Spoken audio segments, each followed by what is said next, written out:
আসসালামু আলাইকুম রহমতুল্লাহ।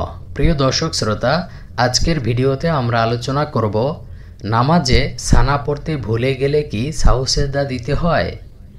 ঈমান আনার পর একজন মুসলিমের জন্য নামাজ সবচেয়ে গুরুত্বপূর্ণ ইবাদত।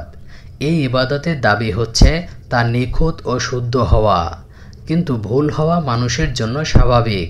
আর সাহু সেজদা দিতে হয় ওয়াজিব ছুটে গেলে, অর্থাৎ নামাজে ভুল ক্রমে ওয়াজিব কাজ ছুটে গেলে সাহু সেজদা দেওয়ার মাধ্যমে নামাজ শুদ্ধ করা ওয়াজিব। এখন প্রশ্ন হলো, সানা পড়তে ভুলে গেলে কি সাহু সেজদা দিতে হয়?